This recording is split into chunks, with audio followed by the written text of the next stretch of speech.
Kakasil Autonomous District Council hakasngi to deng chung Tiewborlang ka arpundri torik unaitung kala Thung acting Syiem iba Tiewborlang Syiemlieh na kabanta ki himanong spong hadin magla Pynsangeh kamno ne suspend yu pa Patrick Syiem ka Khadc kalawang yu pa Patrick hadin blami ke jingkno boladon ktiban NOC ka Assam banshna surok chegi than balakhau ka badon hakapot ka megaliabat Assam Uskatri ki himanong spungru uba Mitchell Warjeri ula syakno badon ketilang ban NOC ka Assam kat bahasni sejan jong tayaw lala ka arpnyaw trik unaitung uba Tiewborlang ula lumru ega jingyelang bat ki sordar kirirong ba hakabalai krenru yeki kam ka hima habakren skilat pathai kubor uba Tiewborlang ulong ba kumbala banset ka council unsa persang lem bat ka kenhon ban penwandor thamai ki hima ulong ba hakabayade bat ka jing NOC ka surok do Syiem barim ke hima kan sejong perkat ke ai ka bakala bat ka badai ban le halor kani Menteri Kumbawilong di Kidon Subun kam kibadang sateng keba kini ka isi dan ka jingalam jong Pak Patrick Syiem bala sa suspend no Kidon Subun ki kam sateng te habade bari tahi hadin ba ngingin sajet ya ka yaki executive member te hadin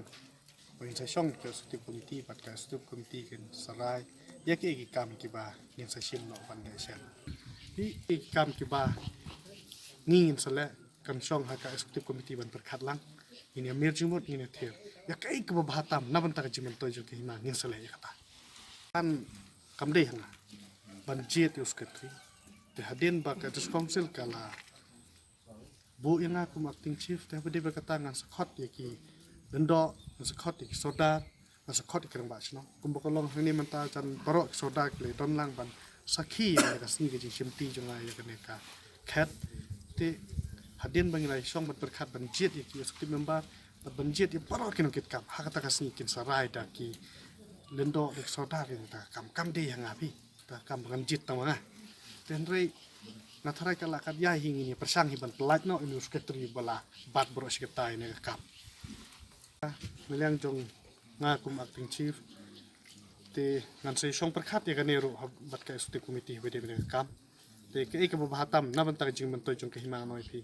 ngin le ya kata te natharai namar ba katu ke jing ai no siru ngin sapek ken ya ki dokumen sadin ba ngi ayo nomor katu mentan le Syiem klempat IT kot islah hatin mengila yo kot islah ki bro ngin sa study ya ka file ngin sapek ke halur kuno rim halur kuno berkom telada kasa engi bangin ha penduk pendam no itu penusil ngin penduk pendam halur ke jing sisa ken tangilala